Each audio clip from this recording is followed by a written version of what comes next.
अब कुछ nutritional terms पढ़ लेते हैं, उनकी डेफिनेशन देख लेते हैं। ड्राई मैटर क्या रहता है? डीएम जिसको बोल देते हैं, the portion of feed remaining after removing water content. कोई भी आपको फोरेज फोडर कुछ भी दिया हुआ है, अगर बेसिकली आप उसको सन ड्राइंग कर देंगे उसकी, और उसमें से वाटर कंटेंट रिमूव हो जाएगा, मॉइस्चर जो है वो सारा निकल जाएगा। मॉइस्चर तो चलो गलत हो जाएगा बोलना थोड़ा सा, मतलब बेसिकली आप मान के चलिए वाटर कंटेंट जो है उसमें वो निकल जाएगा सारा का सारा, तो बचा हुआ पोर्शन क्या बच जाएगा?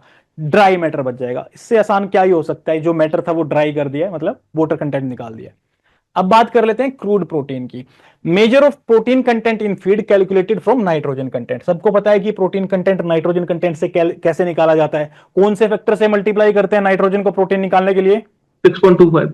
6.25। अब मेरे को ये बता दो जल्दी से, ये 6.25 जो है ये फैक्टर कैसे आता है? सर 100 में 16 डिवाइड 100 डिवाइडेड बाई 16 ये बोल रहे हैं, ऐसे ही आता है भाई? बिल्कुल आता तो ऐसे ही है, इसको इससे डिवाइड करोगे तो ये आ जाएगा। अब सवाल ये है कि 100 को 16 से डिवाइड क्यों कर रहे हैं? ये मानते हैं कि जनरली प्रोटीन बाजू में कर लेते हैं कि 16% नाइट्रोजन होता है। 16% नाइट्रोजन होता है, और किसी चीज में 16% नाइट्रोजन है और उसका 100% निकालना होता है तो 100/16 उसको किया जाता है। ठीक है, इसको मैं एग्जांपल्स के थ्रू बहुत सारी चीजें बता सकता हूं, बट यहां पे इंपॉर्टेंट नहीं है। बट इतना याद रखें ये कैसे निकालते हैं। अगर मान के चलिए अगर नाइट्रोजन कंटेंट प्रोटीन में 25% होता तो किस फैक्टर से मल्टीप्लाई करके नाइट्रोजन को प्रोटीन निकाला जाता? 4 से 4 से निकाला जाता। अब कैसे भी आप कर सकते हैं इसको, बट होता कितना है रियलिटी में? 16% होता है। अब देखो कमाल की चीज क्या है, कमाल की चीज ये है कि हम यहां पे प्रोटीन नहीं बोल रहे, हम बोल रहे हैं क्रूड प्रोटीन। कोई मेरे को बताएगा कि क्रूड क्यों बोल रहे हैं इसको? तो सर एग्जैक्ट नहीं पता ना कितना निकलता है वो। क्यों नहीं पता एग्जैक्ट? हम नाइट्रोजन को सीधा मल्टीप्लाई करेंगे 6.25 से।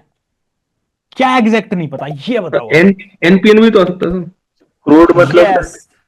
तो इन्होंने क्या बताया, एक बार फिर से रिपीट कर देता हूं। इन्होंने बताया कि हमें एग्जैक्ट नहीं पता कि जो नाइट्रोजन है जो हमने पूरा काउंट कर रहे हैं कि ये एग्जैक्टली पार्ट ऑफ प्रोटीन भी है या नाइट्रोजन, क्या क्या बोलते हैं उसको, नॉन प्रोटीनिशियस नाइट्रोजन है, एनपीएन। यानी कि वो सिंपल फ्री फॉर्म में नाइट्रोजन जो कि प्रोटीन का पार्ट ही नहीं है, एनपीएन यानी कि नॉन प्रोटीनिशियस नाइट्रोजन। वो नाइट्रोजन जो प्रोटीन को फॉर्म ही नहीं कर रहा। बट हम क्या कर रहे हैं, कोई भी नाइट्रोजन हो, एनिमल को दिया 100 ग्राम नाइट्रोजन या 100 यूनिट मान लो, 100 यूनिट नाइट्रोजन हमने दिया, उसके यूरिन और फीसिस में 20 निकल गया, तो बॉडी के अंदर कितना बचा? 80। तो इस नाइट्रोजन को सीधा मल्टीप्लाई किस फैक्टर से कर देते हैं प्रोटीन निकालने के लिए? 6.25 से सीधा प्रोटीन आ जाएगा। बट क्या ये 80 नाइट्रोजन जो एनिमल की बॉडी में बचा है, कि ये सारा का सारा नाइट्रोजन बॉडी में प्रोटीन ही बनाएगा क्या? नहीं, फ्री फॉर्म में भी मिलेगा, लेकिन हमें नहीं पता कितना फ्री फॉर्म में, इतना मॉलिक्यूल्स के अंदर नहीं घुस के देख सकते हैं। तो हम क्या करते हैं, जितना भी दिया था और जितना फीसिस और यूरिन से बाहर निकला उसको उससे सब्सट्रैक्ट करके जो भी वैल्यू आएगी उसको 6.25 से मल्टीप्लाई कर देते हैं, आ गया जी प्रोटीन। बट असल में ऐसा नहीं होता, क्योंकि कुछ प्रोटीन जो एनिमल की बॉडी में है वो प्रोटीन का फॉर्मेशन नहीं कर रहा है, it's a part of NPN. ठीक है, कंफ्यूजन तो नहीं है किसी को? कंफ्यूजन है तो पूछ लेना बाद में। अब क्रूड फाइबर को क्रूड क्यों बोलते हैं वो इतना इंपॉर्टेंट नहीं है, ठीक है, एक्सप्लेनेशन का टाइम नहीं खराब करेंगे यहां पे। इनडाइजेस्टिबल सेलुलोज, लिग्निन और हेमी सेलुलोज। अब ये देखो, इनको भी एक्चुअली हम प्रॉपर तरीके से कैलकुलेट क्यों नहीं कर पाते, हम आगे पढ़ लेंगे प्रोक्सीमेट एनालिसिस में उसमें। बट अभी के लिए आप ये देखो, इनडाइजेस्टिबल सेलुलोज, लिग्निन और हेमी सेलुलोज, ये 3 पार्ट ऐसे होते हैं जो कंप्राइज करते हैं फाइबर कंटेंट को। जो फाइबर कंटेंट रहता है फीड के अंदर, इसको कौन बताते हैं? ये तीनों क्रूड फाइबर का पार्ट होता है। फाइबर क्या होता है, कैसे होता है, क्या कम ज्यादा, सब कुछ इसके अंदर बाहर सब देखेंगे हम जाके, ठीक है। बट अभी के लिए बस इतना ही ध्यान रखो आप, फाइबर मतलब वो चीजें जो इनडाइजेस्टिबल हैं, उतनी ज्यादा डाइजेस्टिबिलिटी उनकी नहीं है। अच्छा मेरे को ये बताओ, इन तीनों में से सेलुलोज, लिग्निन और हेमी सेलुलोज, मॉडरेट डाइजेस्टिबल कौन सा है? मतलब ठीक ठाक डाइजेस्टिबल हो सकता है, मतलब ठीक है, नहीं तो ज्यादा ना ही कम। अगर एनिमल को दे रहे हो तो लंबे टाइम तक वो धीरे धीरे एनर्जी रिलीज होती रहेगी, उतना अच्छी डाइजेस्टिबिलिटी नहीं है उसकी, बट मॉडरेट। लिग्निन। लिग्निन। और कोई आंसर देना चाहेगा? सेल्यूलोज। सेलुलोज। और भी कोई देना चाह रहा है? Cellulose. Cellulose. Hemicellulose. Hemicellulose is the answer. कि आपका नाम क्या है प्लीज, आपने जिसने आंसर बताया हेमिसेलुलोज? श्वेता। श्वेता। देखिए, हेमिसेलुलोज ऐसा पार्ट है जो कि मॉडरेट डाइजेस्टिबल होता है, ठीक ठाक, मतलब कि अगर फीड में ये पार्ट ज्यादा है तो मतलब हम एनिमल को लॉन्ग टाइम के लिए एनर्जी दे रहे हैं, धीरे धीरे इसमें से एनर्जी रिलीज होगी। बट सेलुलोज और लिग्निन ऐसा है जो बिल्कुल ही इनडाइजेस्टिबल होते हैं। अच्छा चलो, इतनी बात हो ही गई है तो मेरे को ये भी बताई दो, एडीएफ जो है और एनडीएफ जो है ये क्या है? Full form acid acid detergent fibre, neutral और डिटर्जेंट हो गया। Neutral detergent fibre. तो एडीएफ में क्या क्या कंटेंट आता है इन तीनों में से? हेमिसेलुलोज। हेमिसेलुलोज आता है। चलिए जी, और एनडीएफ में? एनडीएफ में तो सब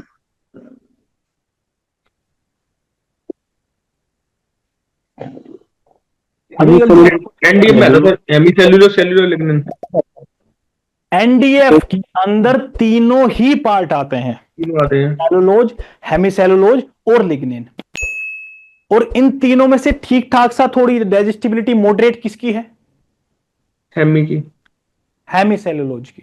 ठीक है, क्योंकि वो हेमिसेलुलोज है, सेलुलोज की डाइजेस्टिबिलिटी नहीं होती, हेमी की थोड़ी सी हो जाती है, क्योंकि हेमिसेलुलोज है, थोड़ा डाइजेस्टिबल है वो। सेलुलोज और लिग्निन की डाइजेस्टिबिलिटी बहुत बहुत कम होती है। ये किसका पार्ट आएंगे, किसका पार्ट आएंगे? Acid detergent fibre. Acid detergent fibre का। अब इस क्वेश्चन क्या आता है ये सुनो आप एग्जाम में, अगर हमें हेमिसेलुलोज निकालना है, हेमिसेलुलोज कितना है, तो किसको किसमें से सब्सट्रैक्ट कर दूं? एडीएफ और एनडीएफ में से किसको किसमें से सब्सट्रैक्ट करूं? एनडीएफ में से एडीएफ को सब्सिट्यूट करेंगे। एनडीएफ में से एडीएफ को सब्सट्रैक्ट कर देते हैं।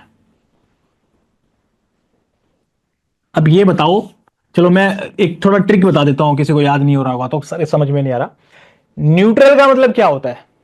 आप ये मान लो, न्यूट्रल का मतलब पॉजिटिव और नेगेटिव दोनों ही चार्ज होंगे तो वो न्यूट्रल हो जाएगा। बात सही है, जम रही है बात?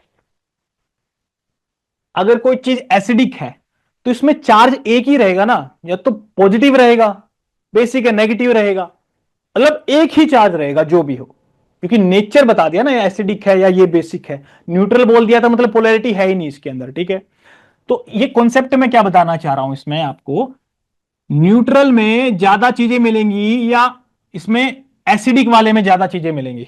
न्यूट्रल। न्यूट्रल वाले में मिलेंगी। अब ज्यादा का मतलब क्या है? एक में 3 है और एक में 2। तो मेरे को बताओ, अगर मैं बोलता हूं किसी फीड की डाइजेस्टिबिलिटी बहुत ही कम है, लो है, तो उसमें एनडीएफ कंटेंट ज्यादा है कि एडीएफ कंटेंट ज्यादा है? एनडीएफ। एनडीएफ कंटेंट ज्यादा है उसमें। और कोई आंसर देना चाहेगा? जैसे एडीएफ आएगा सर। एडीएफ ज्यादा है, एडीएफ। एडीएफ। एडीएफ कंटेंट ज्यादा है। अब फिर से डिसाइड कर लो, एडीएफ मानो कि एनडीएफ मानो? एडीएफ। एडीएफ बोल रहे आप। एडीएफ ज्यादा है क्योंकि मेरा क्वेश्चन क्या था, डाइजेस्टिबिलिटी बहुत कम है। अगर इसमें तो हेमिसेलुलोज भी आ रहा है ना, ये कंटेंट ज्यादा है तो हेमिसेलुलोज ज्यादा हो सकता है, तो कंपैरेटिवली एडीएफ के बारे में हम ये बात करते हैं। और मैं बोलता हूं एनडीएफ ज्यादा है तो इसका मतलब डाइजेस्टिबिलिटी से नहीं लेते, एनडीएफ में हम लेते हैं इसकी बल्कीनेस से। एनडीएफ कंटेंट अगर फीड में ज्यादा है तो उसकी बेली फिलिंग हम फाइबर खिला खिला के ही कर देंगे, जो बाकी का जो फूड है वो उतना ज्यादा नहीं ले पाएगा एनिमल। ठीक है, तो ये भी ज्यादा नहीं होना चाहिए, मीडियम ही होना चाहिए। ठीक है, चलिए जी, अब बात कर लेते हैं, एनडीएफ से एडीएफ माइनस किया तो क्या मिलेगा? हेमिसेलुलोज। हेमिसेलुलोज मिल जाएगा। एनडीएफ में ज्यादा चीजें आएंगी कि एडीएफ में? एनडीएफ में। एनडीएफ में 3 चीजें आ रही हैं, कौन सी हैं? Hemicellulose, cellulose, lignin. अब ये बताओ इनमें से इनडाइजेस्टिबल कौन सी है? Lignin, cellulose. लिग्निन और सेलुलोज। सेलुलोज इनडाइजेस्टिबल है। मॉडरेट सी डाइजेस्टिबिलिटी कौन सी है इनमें से, तीनों में से? हेमिसेलुलोज। हेमिसेलुलोज है। अब इसमें देखो बार बार डिस्कस नहीं करेंगे, इसको ध्यान रखना पड़ेगा आपको। ठीक है, आप लिख लीजिए साथ के साथ, कुछ जो मैं बार बार किसी चीज पे बता रहा हूं ना तो ये समझ लिया करो, उसमें 3-4 क्वेश्चन कहीं ना कहीं अलग अलग तरीके से पूछे गए हैं। तो वो तो आप नोटबुक से अपने खुद के नोट्स बना लिया करो। जितना हम पढ़ते हैं उसकी भी 10% जो नोट्स हैं छोटे छोटे फैक्ट्स में, वो आपकी नोटबुक के ऊपर होने चाहिए, क्योंकि डायरेक्टली वो पूछे गए हैं और बार बार पूछे गए हैं, काफी सारे स्टेट्स में पूछे गए हैं, तो वो तो बेयर मिनिमम है। ठीक है, ऐसे कॉन्सेप्ट को आप लिख लिया करें। जो इंपॉर्टेंट नहीं होता उससे मैं जल्दी खुद ही निकल जाता हूं। अब ईथर एक्सट्रैक्ट की बात करते हैं, यानी कि ईथर यूज करके हम क्या कर रहे हैं, एक्सट्रैक्ट कर रहे हैं किसी चीज को। और ईथर किसको बाइंड करता है अपने साथ, फैट। फैट को। तभी तो हम बोलते हैं ना, जो वो एनालिसिस हम देखेंगे उसके अंदर हमने क्या बोला था, डीसीपी होता है, डीसीएफ होता है, एनएफई होता है और ईथर एक्सट्रैक्ट होता है। तो ईथर एक्सट्रैक्ट में उस फीड का कौन सा पार्ट शो करता है, ईथर एक्सट्रैक्ट फैट। क्या चीज बताता है उस फीड की, फैट को बताता है। बेसिकली ईथर को यूज करते हैं कि ये फैट को पकड़ ले और उसको एक्सट्रैक्ट कर दे। तो ईथर का जो भी कंटेंट रहेगा वो क्या डिस्क्राइब करेगा, बेसिकली फैट कंटेंट शो करता है। तो यहां पे ईथर एक्सट्रैक्ट की बात करते हैं। Portion of feed soluble in ether, कौन सा पोर्शन सोल्यूबल होता है ईथर के अंदर, फैट वाला। फैट होता है, रिप्रेजेंटिंग द फैट कंटेंट। तो फैट कंटेंट को ये रिप्रेजेंट करेगा। ठीक है जी। अब एनएफपी क्या होता है, नाइट्रोजन फ्री एक्सट्रैक्ट। वो कंटेंट जिसके अंदर नाइट्रोजन नहीं है, वो दिखाता है आपका रेडिली डाइजेस्टिबल कार्बोहाइड्रेट।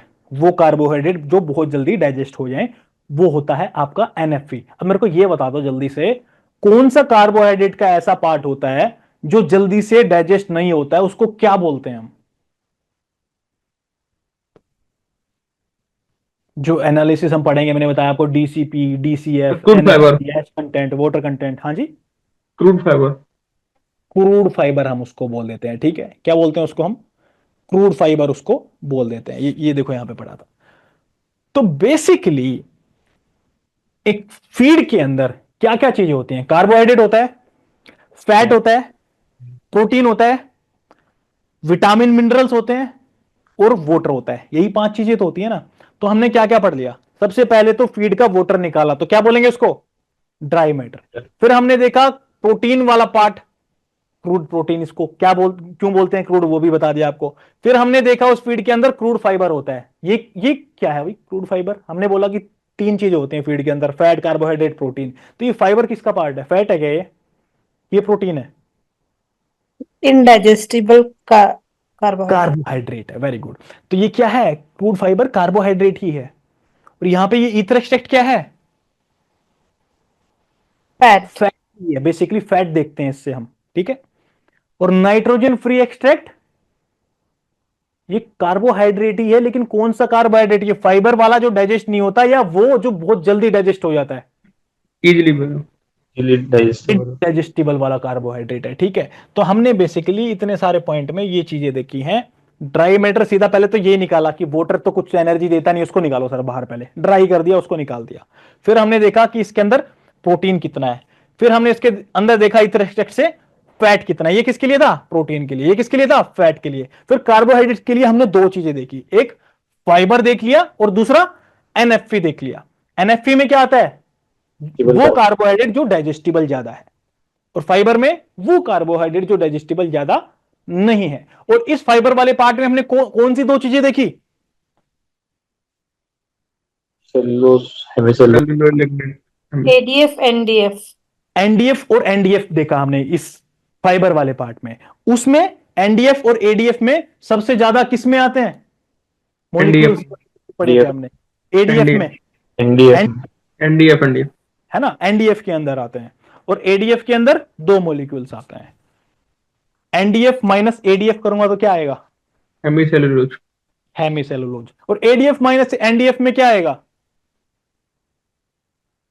कि पूछता नहीं है ऐसा क्वेश्चन, कंफ्यूज करने के लिए जरूर देगा ऑप्शन में एडीएफ माइनस एनडीएफ, लेकिन क्या ज्यादा में से ही तो कम माइनस होगा ना, तो एनडीएफ माइनस एडीएफ आएगा क्वेश्चन में। ऑप्शन में 100% मैं बता रहा हूं एडीएफ माइनस एनडीएफ भी देते हैं कंफ्यूज करने के लिए, बट कंफ्यूज नहीं होना। हमें पता है कि न्यूट्रल मतलब ज्यादा, प्लस माइनस, हाँ ज्यादा ही मॉलिक्यूल होंगे, बस वो कॉन्सेप्ट था वो। हाँ ज्यादा वाला एनडीएफ है, बस ये याद रखना, न्यूट्रल वाले में ज्यादा मॉलिक्यूल्स हैं।